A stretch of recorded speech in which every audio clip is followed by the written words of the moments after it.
মৰিয়নিত এটা ব্যক্তিগত তৈলখাদৰ বিৰুদ্ধে ওলাই আহিল কেইবাখনো গাঁৱৰ ৰাইজ।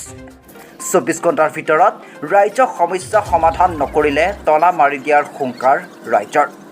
সময় ধৰি আচলতে নকছাৰী এই অঞ্চলত আচলতে খনন কাৰ্য চলাই আছে বেদান্ত নামৰ এটা কোম্পানীয়ে।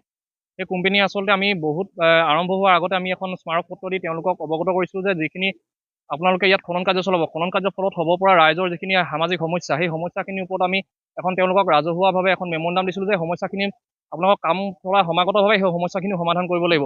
কিন্তু দীৰ্ঘদিনীয়া সময় এটা তেওঁলোকে ৩ মাহ ধৰি তেওঁলোকে সেই স্মাৰক পত্ৰখনৰ তেওঁলোকে আচলতে উত্তৰ দিবলৈ তেওঁলোকে সময় নাপালে। তেওঁলোকে আমাক ফোনযোগে জনায়, কিন্তু আমাক আচলতে আলোচনাত তেওঁলোকে বহিবলৈ তেওঁলোকৰ সঁহাৰি নাই, তেওঁলোকৰ সময় নাই। আজি তাৰ পৰিপ্ৰেক্ষিতত কি হৈছে, আজি তেওঁলোকৰ যি ৰাসায়নিক দ্ৰব্য, সেই ৰাসায়নিক দ্ৰব্য মুক্তভাৱে আচলতে এই পথাৰত খেতি পথাৰত তেওঁলোকে আচলতে মুক্তভাৱে বিচৰণ কৰি দিছে, মুক্তভাৱে উলিয়াই পেলাই দিছে। তাৰ পৰিপ্ৰেক্ষিতত হৈছে ওচৰৰ গাঁৱৰ ৰাইজৰ যিসকল খেতি পথাৰ আছে, খেতি পথাৰটো নষ্ট হৈছে। তাৰ সমান্তৰালভাৱে আচলতে যিসকল তেওঁলোকে পুখুৰী ফিচাৰী তেওঁলোকৰ মাছ মীন পালন কৰি থাকে, তেওঁলোকে মীন পালন কৰিব পৰা নাই, তেওঁলোকৰ মাছ মৰিছে। তাৰ লগে লগে তেওঁলোকৰ খোৱা পানীৰ যি সমস্যা, সেই সমস্যাও তেওঁলোকে আজি ভুগিবলগীয়া আছে। আচলতে খাবলৈ তেওঁলোকৰ ভাল পানী নাই, গা ধুবলৈ ভাল পানী নাই। সেই সমস্যাখিনি আচলতে অৱগত কৰিলে, আৰু সেই অৱগত কৰাৰ পাছত আমি আচলতে আজি তেওঁলোকৰ কৰ্তৃপক্ষৰ লগত যোগাযোগ কৰিবলৈ আহিলোঁ। তেওঁলোকে আচলতে আমাক আজিও আশ্বস্ত কৰিব পৰা নাই যে তেওঁলোকে আচলতে এই সমস্যাখিনি কেনেধৰণে সমাধান কৰিব। বেদান্ত গ্ৰুপৰ নামৰ এটা ব্যক্তিগত কোম্পানীৰ বিৰুদ্ধে ময়মতাৰীৰ অভিযোগ ৰাইজৰ, যিয়াতো ভুগিছে মৰিয়নিৰ মাইবেলিয়া গাঁও, আগচমুৱা, পাঁচচমুৱা, মৰাণ গাঁও আদি কৰি কেইবাখনো গাঁৱৰ ৰাইজে। ৫ মাহ পূৰ্বে মৰিয়নি নকছাৰী মাইবেলিয়া অঞ্চলত বেদান্ত নামৰ এটা কোম্পানীয়ে প্ৰাকৃতিক গেছ আৰু তৈল খনন কাৰ্য আৰম্ভ কৰিছিল। বৰ্তমান তৈলখাদৰ পৰা এৰি দিয়া কেমিকেলযুক্ত পানী বৃহত্তৰ অঞ্চলটোৰ ৰাইজৰ পুখুৰীত সোমোৱাৰ বাবে ৰাইজে খোৱাপানীৰ সমস্যাৰ সন্মুখীন হোৱাৰ উপৰিও চৰ্ম ৰোগত আক্ৰান্ত হ'বলগীয়া হৈছে। আৰু ইয়াৰ উপৰিও খেতিপথাৰকে নষ্ট কৰি বিভিন্ন ধৰণৰ সমস্যাৰ সন্মুখীন হ'ব লগা হৈছে গাঁওবাসী।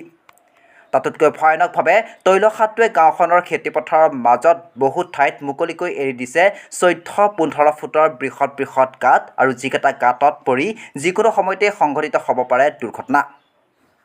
ইফালে বাৰে বাৰে বিভিন্ন দল সংগঠনে ইয়াৰ বিৰুদ্ধে স্মাৰকপত্ৰ প্ৰদান কৰাৰ পাছতো কোনো ধৰণৰ গুৰুত্ব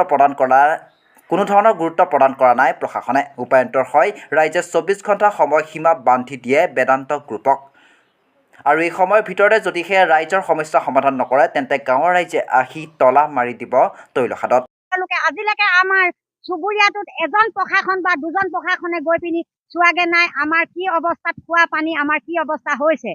আৰু বেদান্ত কোম্পানীও ২-৩বাৰ গৈ তাৰ পৰা পানী আনিলে। পানী অনাৰ ফলত তেওঁলোকলৈ আমি বাট চাই থাকোঁ, অপেক্ষা কৰি থাকোঁ কিবা ৰিপৰ্ট আহিব, তেওঁলোকে কোনো ৰিপৰ্ট দিয়া নাই। আজি আমি ২ মাহৰ পৰা আমি কেনেকুৱা অইলৰ পানী যোৱা, তেলৰ পানী যোৱা খাই থাকিবলগীয়া হৈছে। আমাৰ কোনো চৰকাৰী সুবিধা নাই। আমাৰ যিডোখৰ নকছাৰী এৰিয়া, সেই চৰকাৰী সুবিধা নোহোৱাৰ দুখত আজি আমি সকলোৱে খোৱা পানী খাইছোঁ, আজি তেলৰ পানী খাইছোঁ। গতিকে আজি মই সকলো চেনেলক ধন্যবাদ জনাইছোঁ আপোনালোক আমাৰ কাষত আগবাঢ়ি অহাৰ বাবে। আৰু মই বেদান্ত কোম্পানীকো কৈছোঁ, যদিহে আজিৰ পৰা আপোনালোকে আমাৰ খোৱা পানী আৰু বস্তু মৰা সুব্যৱস্থা নলয়, শব্দৰ কাৰণে যদি আমাৰ পঢ়া ল'ৰা ছোৱালীৰ সুব্যৱস্থা নয়, তেতিয়াহ'লে আমাৰ বেলেগ ব্যৱস্থা লোৱা হ'ব। আমি মহিলা পুৰুষ আহি আমি তলা লগাই দিম, কোনো কোম্পানীলৈ আমি নকৰোঁ।